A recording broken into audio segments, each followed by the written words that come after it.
That's the time you can hurt yourself. Sometimes that's the time where you go on another level. Whereas for you guys, that's a great example of doing 3 rolls in consecutive days.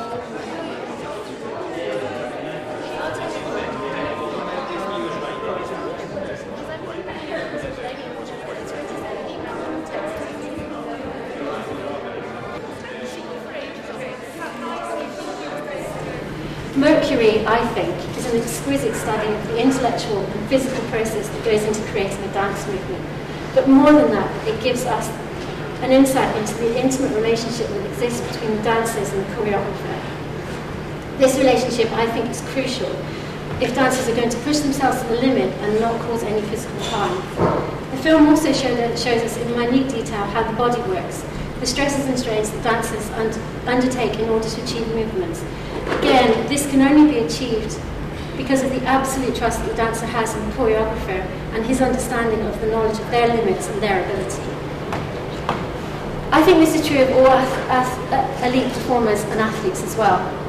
For almost every international footballer or Olympic medalist, there will be a whole team of people who not only understand how to nurture and develop their natural talent, but use the science of sports medicine to care for them and to prevent or treat injuries.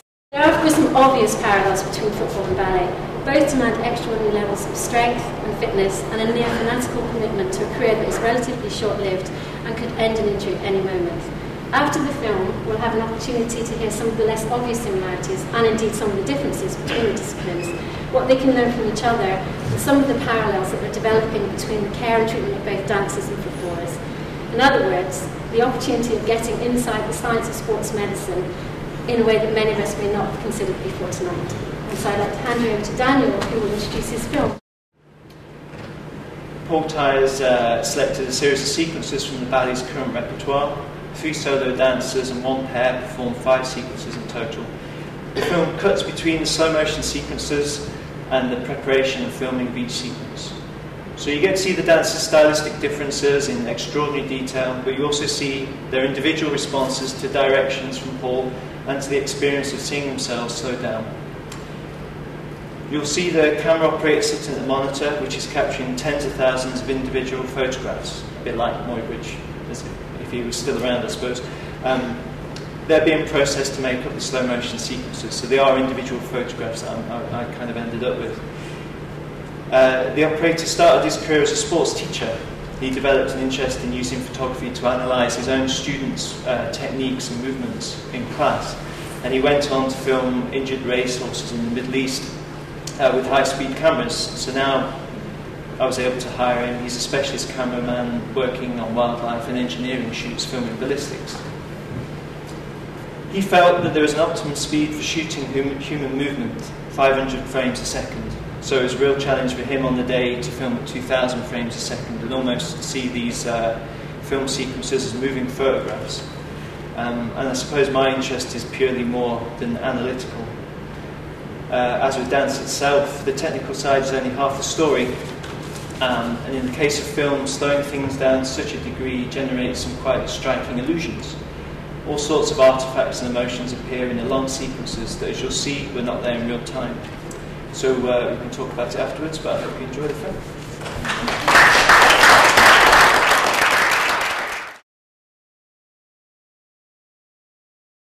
Keep all the tension out the fingers, but really let the whole rotation and then down. Because it's lovely, it has lovely sort of movement and fluidity of movement, and then, you know, what's nice as well is just how it's crossing the face. And just as it's naturally happening, don't think about it at all, because it's actually working really, really well. So, okay. And go.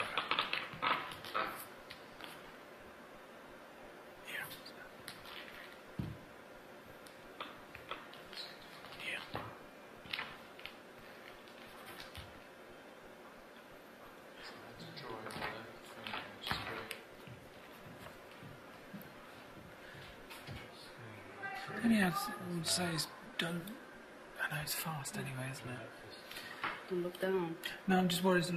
Some of the looks we could be a little bit more resistant. Looks a little bit like not too fast. Yeah, too light. So should I do it slower? Maybe, or just feel it a little bit. More. Yeah, keep the movement going at the same speed, but just feel where it's coming from and where it's going to a little bit, so it doesn't get too light, like you say. Mm-hmm. Yeah, yeah. So when it comes up, make sure it goes like the ripple. Just a little bit more. So shouldn't use too No, I much. think that's better. Yeah, I think the movement's nice, but don't get into it both Yeah. at the same time. Let it, so we get Make that, sure yeah. it's one and another. Yeah. Isolate it to the shoulder blades a bit. What happens a little bit, the arms are more important than shoulders, so make sure maybe that's too much. You know, we used to go, it's like somebody's going tickling like across, so let that happen, but let it run across rather than that becoming too high and too wavy. Yeah. Yeah. Yeah, like that. So it has that, I think it's like Yeah. more playful, a little bit more. Yeah, yeah. Okay. Should I You're go? right, Martina. So just nice and relaxed, but just, use it a little bit more. Okay. And go.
So what if you'd show us a little bit just before it, so you do the pirouette.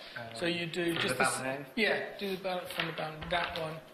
That one, and then that. And I think keep it in context, although it's not in context, like fun. Like fun? You know, when you're doing it with her. Oh, right, But okay. it still has that same sort of feeling of the gavotte, and it has lightness to it, because if not, everything will look quite serious as well. Where do you look on the turn? Are you looking at the spiral, or are you doing a turn? Yeah, make sure it has that beautiful quality. So this is quite clear, and then spiral down, and then come clear again. Yeah, I know it's hard. Okay, and go.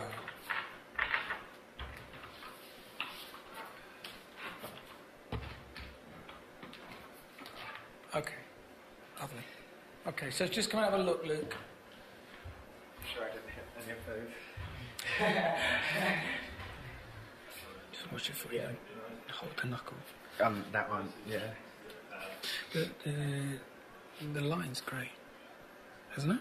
Yeah, I think I could. You know, as much as the going. bad things going like that, there's so much good stuff going on that you don't realise you do Yeah, you when do. you dance, because that's, you know, you spend years training to do it, so you forget about that. What I love is what you don't notice sometimes when you dance, what you do is like the coordination as the foot comes down, the hand hits exactly the coordination that we achieve is very, very clear.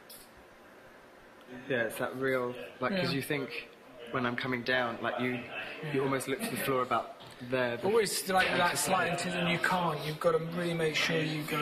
That's why I say in fondas, when you're in the fonda, if you go through up to the demi point, that you go you go straight leg, push, And then- now link it up, because you're putting the leg under real tension. You know, incredible power that you're putting the muscle under that tension, ready for it to burst out again. Okay, and go.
It doesn't have to be ballet or anything like that. Just love movement and how the body moves and how the form that you make and everything is so incredible. It's the sort of thing that I think does need to go out and people need to be, to see it and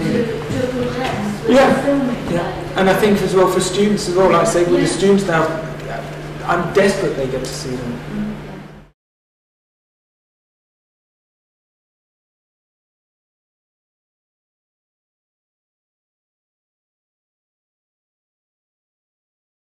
First of all, there is a degree of natural selection for dance, in that you have to have a certain body form's not the right thing. But in general, dancers tend to be more hypermobile, for example. I mean, as a complete lay non-dance person, I appreciate, as I said to Paul earlier, you have to have an extreme range of external rotation at your hip, which the vast majority of us don't have. So there is a degree of natural selection to get there.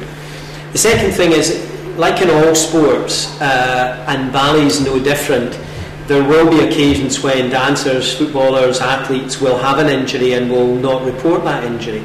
And that's understandable to a great degree because the finance rests on it. You know, if you're in the middle of a 6-week run of a ballet production and you get an injury, then that might mean that you don't participate in the rest of that. If you're 3 games away from the cup final in football, then you might be out, you might lose your bonus or whatever.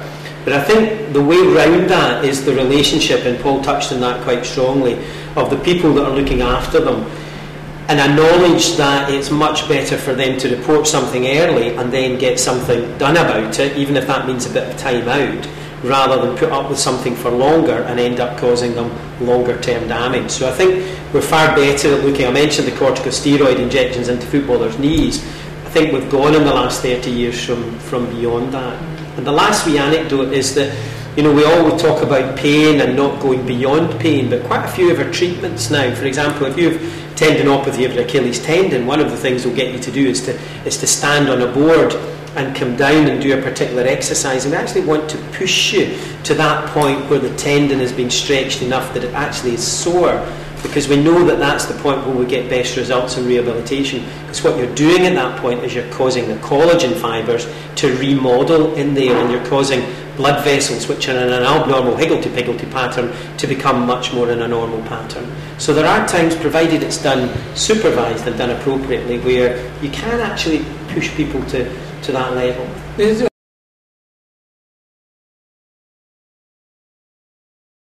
Felt that if I added any music on top, it would give it a kind of a false poetry. It's not music that existed for the movement, and also it's from a ballet that already has a score. So did I slow down that music, which would sound odd?